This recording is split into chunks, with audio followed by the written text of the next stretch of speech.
السلام علیکم ورحمۃ اللہ وبرکاتہ۔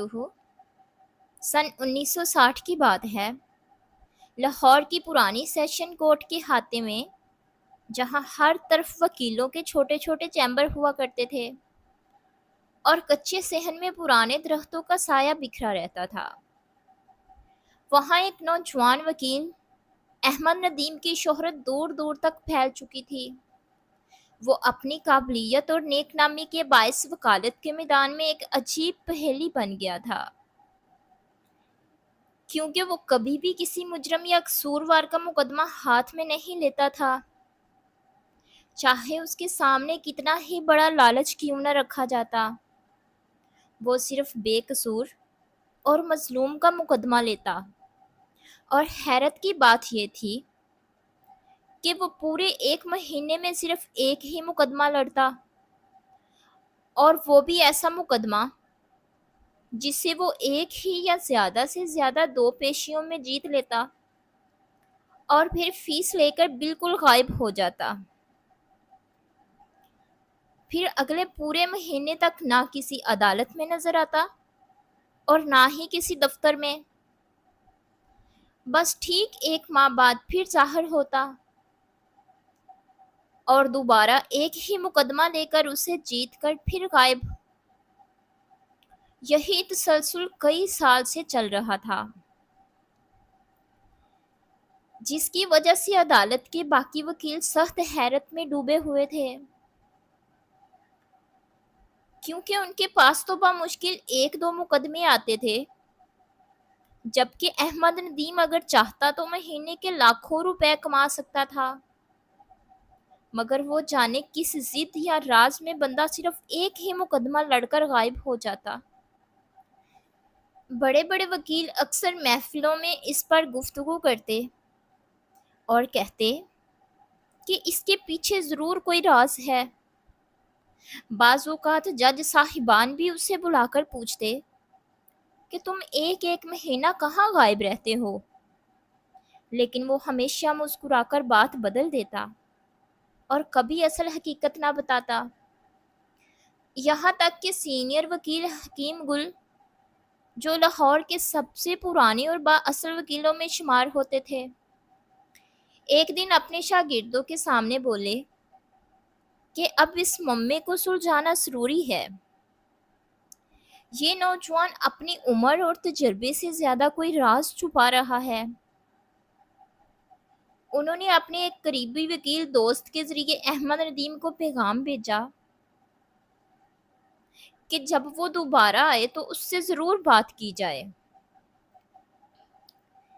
بالآخر ایک دن جب احمد ندیم ایک نئے مقدمے کے سلسلے میں عدالت آیا تو حکیم گل نے اسے اپنے کمرے میں بلا بھیجا اور نہایت ہی نرمی مگر سخت لہجے میں کہا، بیٹا میں تمہارا سینئر بھی ہوں اور استاد بھی، مجھے سچ بتاؤ کہ تم آخر ایسا کیوں کرتے ہو؟ اگر تم چاہو تو نہ صرف مال و دولت بلکہ شہرت بھی کما سکتے ہو۔ تم غریبوں اور مظلوموں کے بھی زیادہ مقدمے لڑ سکتے ہو، مگر تم صرف ایک ہی مقدمے پر کیوں اکتفا کرتے ہو؟ یہ سن کر احمد ندیم نے لمحہ بھر کے لیے سر جھکایا، پھر بولا، استاد جی، اگر آپ نے سچ جاننا ہے تو فلاں دن میرے گھر آئیے گا۔ حکیم گل حیران بھی ہوئے اور تجسس میں بھی ڈوب گئے کہ آخر ایسا کون سا راز ہے جو عدالت میں بیان نہیں کیا جا سکتا۔ مقررہ دن آیا تو وہ اپنی پرانی کار میں بیٹھ کر احمد ندیم کے گھر جا پہنچے۔ جیسے ہی دروازہ کھلا اور وہ اندر داخل ہوئے تو حیرت کے مارے ان کی آنکھیں پھٹی کی پھٹی رہ گئی، کیونکہ گھر کرائے کا ایک چھوٹا سا مکان تھا جس میں بس 2 کمرے تھے۔ ایک کمرے میں ایک بوڑھا مرد اور ایک ضعیف عورت چارپائیوں پر نیم بیمار حالت میں لیٹے تھے، اور دوسرے کمرے میں احمد ندیم نہایت سادہ کپڑوں میں ان کی خدمت کر رہا تھا۔ کبھی انہیں پانی پلاتا، کبھی دعا دیتا، کبھی ان کے پاؤں دباتا، تو کبھی سر سہلاتا۔ حکیم گل یہ منظر دیکھ کر دم بخود رہ گئے اور دل ہی دل میں سوچنے لگے کہ یہ کیا معاملہ ہے۔ اتنے میں احمد ندیم نے انہیں دیکھ لیا اور مسکرا کر کہا، استاد جی، یہ میرے ماں باپ ہیں اور یہی میرا سب کچھ ہے۔ حکیم گل نے کہا، بیٹا خدمت اپنی جگہ، مگر میرا سوال ابھی باقی ہے کہ تم صرف ایک مقدمہ ہی کیوں لڑتے ہو؟ تو احمد ندیم نے سنجیدگی سے جواب دیا، جب میں نے وکالت شروع کی تھی تو میں نے اپنے آپ سے وعدہ کیا تھا کہ ایسا رزق کبھی نہیں کماؤں گا جو مجھے اپنے والدین کی خدمت سے دور کر دے۔ اسی لیے میں صرف ایک مقدمہ لیتا ہوں، اس سے جلد نپٹا کر فیس لے کر آ جاتا ہوں تاکہ پورا مہینہ ان کی خدمت کر سکوں اور جو وقت بچے اسے اللہ کی عبادت میں گزاروں۔ پھر جب فیس ختم ہو جاتی ہے تو ایک نئے مقدمے کے لیے نکل کھڑا ہوتا ہوں۔ یہی میرا راز ہے۔ یہ سن کر حکیم گل پر جیسے بجلی گر گئی۔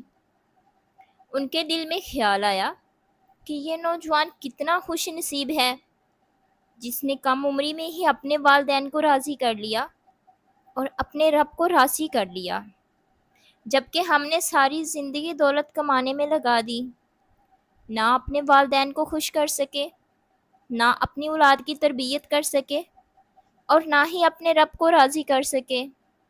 اس دن حکیم گل کی آنکھوں سے آنسو بہہ نکلے اور انہوں نے اپنے شاگردوں کے سامنے یہ واقعہ لکھ کر بیان کیا تاکہ آنے والے وقتوں میں وکیلوں کو یہ سبق ملے کہ اصل کامیابی دولت یا شہرت نہیں بلکہ والدین کی خدمت اور سچائی ہے۔ یہی واقعہ بعد میں ان کی ایک کتاب میں شامل ہوا اور پڑھنے والے ہر شخص کے دل کو ہلا گیا۔ مزید اچھی ویڈیوز کے لیے میرے چینل کو لائک، سبسکرائب اور شیئر کریں۔ شکریہ۔